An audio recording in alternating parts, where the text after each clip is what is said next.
Hey, what's up, everybody? Welcome to Goaltending, where your why is bigger than your excuses. We are doing part 2 with Michael Miller, the founder of nonprofit Growing Bridges. In part 1, we got into like a little bit of his background, facing adversity and extreme loss at an early age, and dealing with a lot of his own personal issues, and through learning to deal with that himself, has turned it into something where he can help others. Extremely powerful story. And so thank you all for tuning in, allowing us to be a part of your journey. Ton of takeaways on part 1. If you did not catch it, go back and listen to part 1 first. It's going to give you a ton of insight, a ton of great takeaways. And also shout out to Prepping with Peppers for fueling this episode. Now let's get right back into it. So hopefully, you all caught part 1. Hopefully go back and listen to it first if you didn't. Part 2, I want to pick up right from, we got through the background. Now let's get into where you are now. Like the challenges that you're currently facing and how everything is going at this point. Yeah, man. Part 2. This is probably gonna be just as exciting as the story, because I would say, so 2020 is when, like I told you, when kind of the culmination of just the mission, purpose, all of the tools, all of the things that I had went through and tried. Now I was getting to apply those things with kids and build the resilience and watching the success happen, all those things. 2 years into that business venture, long story short, it didn't work out. It didn't work out the way that I thought it was going to. We just had different values, and I had to make a decision, man, because this was not only 100% of my revenue, but this was 100% of how I provide for my family. At this point, I have a wife, 2 kids. My wife works, which was part of why we were able to kind of float for a little while. But at one point, man, I just started to feel very, very convicted about the way things were going, and just trying to be sensitive to the spirit and being like, this is probably gonna be my last check, because things haven't changed and I've asked for some change. And I had to make a decision, and I didn't really have a place to go after that. And so luckily I got a job again to provide for my family at a place called Samtech. And they do a really good job in Southern Indiana of being a part of the community as well. So it's kind of twofold. I work for them and provide, some of the giftings in the way that I'm able to work. I try to do my best to do that every day that I go to work. My schedule's awesome because I only work a few days a week. And then I'm able to pursue full time my passions and things like that. And they help me with some of those things too. So it worked out. But when I got there to my job, right after orientation, probably the second week, I did my first shift. I was working on concrete, and my big toe went numb. And I'm like, that's weird. Maybe I'm just out of shape. I don't know. I don't know. I've never had back pain. Never had a back problem. Come to find out, I had a herniated disc and 2 bulging discs that probably happened from sports, maybe. Like, there's no really, I can't point to anything. I didn't do anything at work that I remember. Right. And so, of course, being somebody who I'm used to working, man. Like I said, I was a mailman for about a decade. And just the nature of work, you have to work 90 days before you can be like a full-time employee that can still make a decision about you. And so I am struggling to get through the first 90 days. I only make it 72 days before they had to carry me out of my shift because my back was so bad. And that led to surgery a few months later. But again, I want to talk about Samtech just because of the support. Remember, I talked about community in part 1, the support system that I had, and the way that they are able to use business but still treat you like a person. Yeah. It was absolutely amazing. Blew my mind. I've never experienced anything like that. And so that was awesome. All the while I was still going through back pain, trying to provide for my family, and developing Growing Bridges for all that it was worth. And again, I couldn't have done it without guys like Trey, Curtis, one of my mentors, I call him Pappy, just all these guys, man, that just helped carry it. There was times where, when I had back surgery, it put me out, and there was nothing I could do with Growing Bridges, but Growing Bridges became something bigger than me. It was a shared dream for other people. Right. That moment, man, that was one of the greatest things that could have ever happened. Is being able to see other people take it as their own and embody that. And so, yeah, I mean, that has been a 2-year journey, right? 2024 now. That was 2022. So it's been a 2-year journey of rehabilitating myself physically, working through some of those setbacks, some of the limitations that I have now for myself, leaning on the team. And then again, also just seeing like, man, what is going to be the culmination of what Growing Bridges is becoming. Because it's definitely not something that's happening in our area too much. Not saying that it isn't possible, but man, just that vision, and then the people I have around me, I think that's kind of the separator, because we all have unique backgrounds, and there's a lot of diversity on our team. So yeah, that was again one of probably the hardest setbacks I've ever had to face, but community. Man, what stands out to me in that is the vision piece, like the shared vision amongst multiple people from different backgrounds. Yeah. So like every big company talks about having a vision statement. Let's put these words to this paper, and I think it's always well intended, but when you create a true vision that it isn't just meant to be a vision statement. It's meant to be something that like you all believe in and value and have a why behind. Like where I talk about a why bigger than your excuses. Like you all found a shared why. Yeah. And that vision, truly, and took that. I would say just from a business standpoint, knowing a lot of entrepreneurs listen to this podcast, like find that kind of vision for your company. And for your life and for anything that you pursue. When you find a why like that, it's a lot easier to build a community around. Like the right 100%. People will attract toward it. Absolutely. Yeah. And now, like you said, it's transcended beyond. Yes. Like, blew me away, man. Yeah. It's like if something happened to you, if you go away, this is something that other people believe in. Like 100%. Something can still take off. Yeah. And I saw that reality. And to the entrepreneurs out there, man, it's like, we have several phrases that we use depending on certain moments. I think the biggest one is for me anyway, is the way I was trying to live is break cycles, make disciples. Right?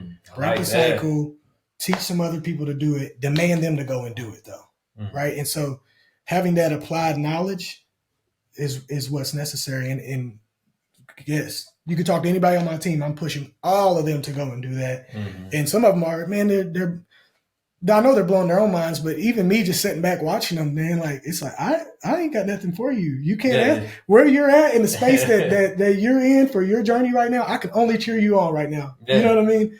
And so that's been super cool. But I would say to the entrepreneurs, man, it's like whatever you come up with, make sure you're living it, and make sure it's simple. Right? Break cycles, make disciples. It's simple, right? Yeah. I remember trying to be really good at nonprofit space. And there's a lot of material out there, a lot of good things that you can read. But they always talk about like what should be your mission statement, and then like they're breaking it down in parts, and it's almost engineered in the way that it's done. And I think that is important, like to be able to reflect on that, but like to make that the whole point. Come on, man. Right. That strategy is great, but culture is gonna eat your strategy for lunch. Yeah. If it's right. And so our culture was we're living this. We didn't have all the pieces, right? We're still very much grinding for where we're going and what it's going to look like, but it's shaping up to be organic because the right people are there. Man, I love that. That's powerful. That's the takeaway right there.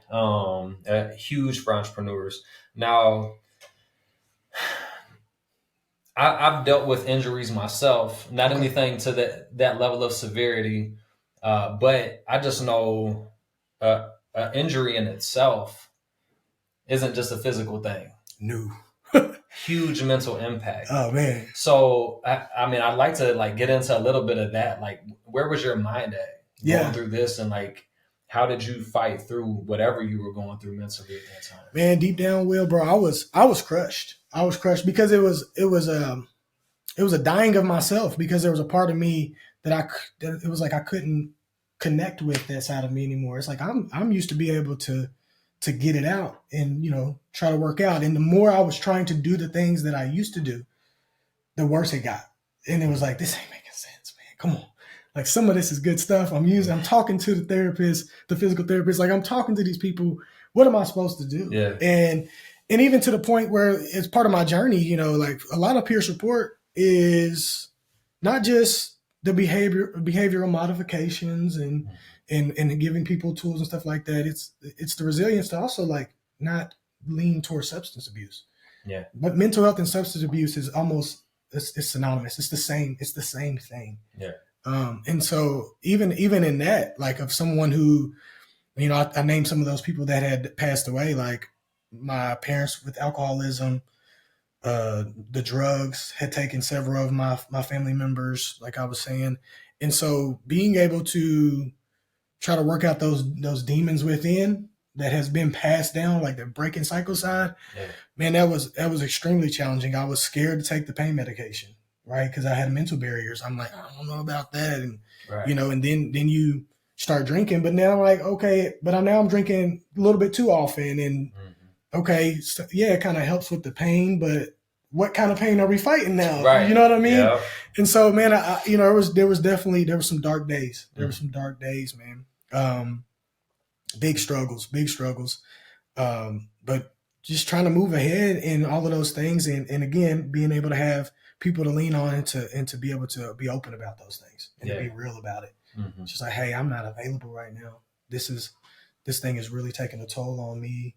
One thing that I practice in the methodology, when I'm working with the client themselves, not just the family unit, journaling.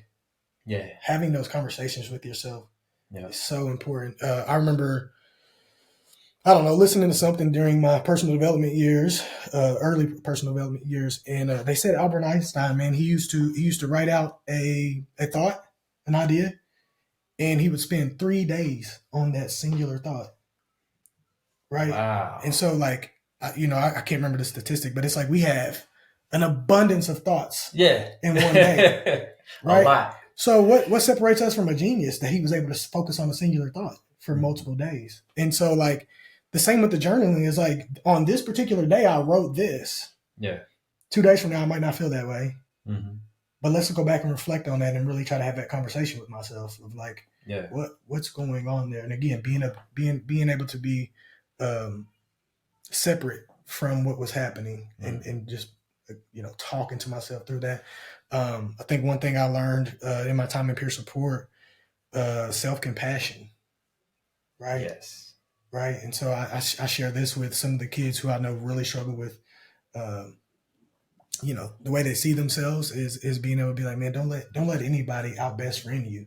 Like, you be your own best friend. You got to talk to yourself in a way that you need to be spoken to. And only you know that. Right. Right. And so, although it's kind of a weird concept, it's hard to wrap your mind around that, but being able to have a true sense of self-compassion, man, it'll get you through those dark days. Oh yeah. Right. Because people got good intentions, but everybody's going through something. Everybody is. And so they can't be there for you all the time. Oh yeah. There was an awesome thing regarding intentions. I forgot what book it was in, but they were basically talking about everybody believes they have good intentions. Nobody thinks that my intentions are bad. Everybody justifies the things that they do. Absolutely. So you believe yourself to have good intentions, but do your actions make your intentions come across? Right. You know what I mean? Like, are people actually able to see your intentions? Because if it's just inside of you and it's just the intention, but nobody sees that intention, then absolutely, you're not actually like fulfilling who you want to be, who you're meant to be. Absolutely. I think about this, man, like like doing that with people, the proximity that I allowed them to have in my life, the transparency. I can't remember who it was. That's not important. But I remember them saying something and it really stuck out me. They was like, this isn't you. This isn't like you. And I'm like, dang, what does that even mean? Mm-hmm. You know what I mean? Like, wait a minute. What do you mean this isn't like me? Because I'm experiencing this. This is happening right now. Yeah. And they're just like, no, this isn't your character. Like, you're not demonstrating the person that I know you to be. And so, like, just even having those moments, bro, where I'm just like, okay, so what do you mean by that? Like being Right. able to really have that conversation with them, because Yeah. I'm like, this is real for me. But them Mhm. being like, no, man, like this is a moment that's happening. Yeah. And so being reminded of, again, the culture, being reminded of the things that you guys are cultivating together, Oh yeah. right? Man, that's a really good point just on like self-awareness and having a team around you who can recognize Gotta that. have it. That's huge. Gotta have it. Health, fitness, fat loss, sleep, all goals that are impacted by the fuel you put into your body. I've tried meal prepping at home and I've tried multiple meal prep companies, including those that deliver, but I'll be honest, nothing has been better than the meals I get from prepping with Peppers. They offer fresh, never frozen meals on a weekly rotating basis so you don't have to get tired of eating the same meals over and over again. So save yourself some time for the things that matter most by ordering your meals at preppingwithpeppers.com. Now, in terms of like breaking cycles, as you were talking about, the like having the mental like block or barrier from like I don't want to take pain medicine because I know that Where it like could lead. Yeah. my family has had issues with substances. It made me think like recently I was listening to Eric Thomas's book and listening to him on the Ed Milet show on the podcast. Okay. Eric Thomas is E.T. like, baby. yeah, E.T., the Yeah. hip hop preacher. I mean, one of the most powerful speakers Oh, yeah. of all our time. Yeah, for Like, sure. incredible in his story. But he talked about that and he talked about like alcoholism running in his family. And because of that, he doesn't touch it. Like, he's like, I'm not touching alcohol because I don't, even if it's just a drink, I don't want to know what it's going to do to me. I don't want to know if it could potentially like make me fall into the same things that I saw from my family. Oh, yeah. So if you recognize like something that your family has struggled with, somebody that has struggled with that, you know, you're in relation to, if you don't want that same outcome, don't take that same action. You Yes and amen. so we could go. That's whole other episodes. Like that could go so We'll do many it again. places. So We'll I do it don't. again. Yeah. Yeah. But let's bring it back to now. How long ago was the back injury, and then where are you at now? Now that we've like So that was early 2022, and then I got a disectomy surgery in July of 2022. I would say heading into from that point, so from 2022 of July into August of 2023, we still pushed on as a team. My availability started to get less and less. My kids started to get older, and of course, being in a part of their lives is it's got to take priority, family over everything else. Team wise, though, we were able to get a contract with our New Albany Housing Authority. That's where we're at, and so we started trying to do our best to work with them to apply as much as we could of our methodology. It was unique. It was actually a really good experience for us to be able to kind of see what we can do and how much we can bend without breaking. Yeah. So that was really awesome to be able to do. That was into 2023. Some of our team is still being built. There's certain components that we still need. Like we still need like a therapist. So if you're listening to this and you are one, but you know, a licensed clinical social worker, like somebody that still is able to bring that element, because you know, one thing with peer support is like, not only do they have their diagnoses and things like that, but they give us a treatment plan, and then we're able to work that treatment plan.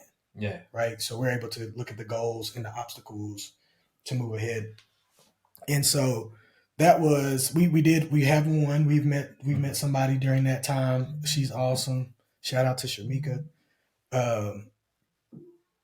Yes, being able to find her really helped influence a lot of where we were able to go next. And so that was probably August of 2023. We kind of did like a group interview, put her in a hot seat, asking her questions. Everybody gave the thumbs up. And so from there forward, now it's just been, again, a lot of work, almost a new work, you know, because now that we have this element, now what is this element going to look like and where we're heading, what we've already been doing, and more importantly, who we already have on the team. Like, is this going to shift seats a little bit or this and that? And so that's where the work is going. Me, myself, personally, I have found some really cool indirect mentors during this time. I started to partner with Growing Bridges. in some ways partners with All Pro Dads. Okay. All Pro Dads is something that mostly the name or the face that goes with that is Tony Dungy. But they do a really good job of dads, man, just running into the schools and doing these things like once a month on a Friday, and we just go over topics. But I think, man, one time it was a beautiful sight because I was helping the guy who was leading that, and he's like, again, he's been sort of an indirect mentor for me. But I think, man, we had like 97 people in the room, and there was, I wouldn't say half of those are dads, but I don't know, a quarter of those were dads, and then all their kids, and just watching dads do their thing in our community, like right here. And it just started throwing a lot of vision for me of what could this look like? What could this look like? Right. So again, like I said, it's still a grind. It's still very much of like, what is this going to look like? Because my influence, or what I can bring now with the limitations that I do have, I want to be able to maximize how I can show up, right? Again, break cycles, make disciples. Who are my disciples? My kids, first and foremost, right? Because I want to be the type of family where we are having a positive influence in our community. And so one way of doing that is being able to demonstrate that to my kids, and not to necessarily expect that for them, but to know that they have the power to do that. They have the ability to go and do that. They wanted me to shout them out too. So happy birthday, Thea and Duke. I love you guys. I hope you guys watch this one day when you're older. This guy may be an uncle to you one day. But anyways, yeah, man. So just being able to fast forward ahead and be into my kids' lives, but still carrying what Growing Bridges is and its roots and what we do. It's been so cool to be a part of my daughter's softball team and getting around those guys who they already have the tangibles, but then just like talking about vision, like what we're doing, and then having this type of influence on these kids, on these little girls. And my son's team, kind of cultivating the same thing for him in basketball. So it's unique. It's something that, you don't have to reinvent the wheel. You don't have to go and just transform your life and do something different. You can do these things right where you are. Oh yeah. Man, I love that. So powerful. I love the impact. Like to just think about. I know firsthand the importance of presence, of either parents or a parental figure or like a mentor. I know firsthand, and so just thinking about that impact, huge part of what made me want to have you on the show, like to be able to talk about that, because it's needed. To help people to build a better future, because it's not about right now. It's not just about us and the life that we're living, because once we're gone, we're one step in 1,000 steps, bro. Yeah. So man, I love that. I want to get into one more thing. And part of it is, you touched on, I think, in part one, but that's that nobody is more uniquely qualified to help the person that we used to be than us right now. That's not my. I can't take okay. I can't take credit for that part. All right. That's cool. But I want to just ask, like, if you could give one piece of advice to the younger version of you, what would that be? Man, you should have sent that on the way here. Gosh. Oh man, what would I tell them? How are we talking here? Like before the things occurred in my life? Whenever like let's say when you were at your worst, like your most challenging time coming up, what advice do you give to that young man who needed it? It's interesting, man, because as I've been thinking through what kind of impact I can make in mostly my availability, I think about young adults more and kind of making some sort of a transition where it's like, this is how I can make the most out of the time that I have. So I'm thinking about the young adult version of me, but also speaking into the little kid in all of us, right? Because we all still carry that. Man, simple things. I think simple things. I wouldn't even make it like some crazy cool, heavy bar here. Just like, man, it's okay to cry, right? We talked about that earlier. Yeah. My daughter's like, I like to cry. It's okay to cry. Also, man, like this isn't gonna last forever, and it's more important to remember who you are, Yeah. right? Like I think we all have a general sense of who we want to be, but that is also who you are, and it's mostly made up of your actions. So Yeah. don't let this situation cause you to head in a direction where you don't know who you are. After a few couple decisions, you're looking at yourself like this ain't who I am. This ain't who I want to be. So yeah, I think it would definitely be more of a conversation than just a one-off statement. Yeah. But just being able to take care of that kid, man. I know you said, we're talking about the mental health component, and there's, it's mental, spiritual, physical. But just think about some of the spiritual realities is being able to say that, man, this world is broken. Mm-hmm. And so some of what you're experiencing, it had nothing to do with your own decisions. It had nothing to do with, like I've thought about that, or, I've spoke to my wife before in times where, we were early and all these deaths were happening. And I was like, you didn't sign up for this. I know you didn't sign up for this. You know what I mean? And she's looking at me like, what does that even mean? But I was just like, there's a part of me that has come to the realization that, like, you said yes to me, but you didn't say yes to all of this. Right. And so, like, I don't know what you're going through. And sadly, I'm used to people being able to, hey, you can step away if you need to. Right. And so, yeah, man. Nah, that it resonates with me heavily.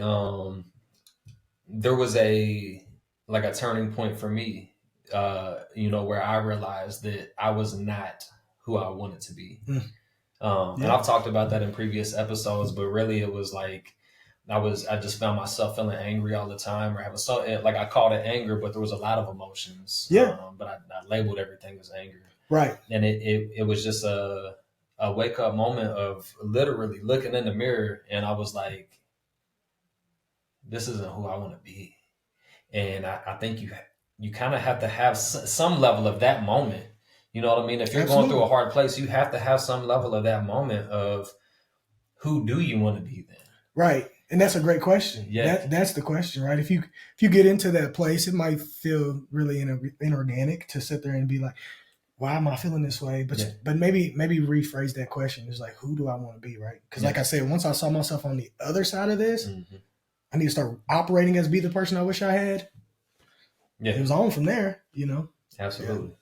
Well, look, that's our time. And I sincerely want to thank you because just taking the time, your most valuable asset, to share your story, to have an impact on other people's lives, which you're already doing big time with Growing Bridges, but to continue to share that story and that message, it means a lot to me. Yeah, I'm sure it means a lot to the audience. So thank you very much for joining, Michael. Thank you all for tuning in, allowing us to be a part of your journey. Make sure you go subscribe, comment with your thoughts and questions to join the conversation, and let's grow. Thanks, guys.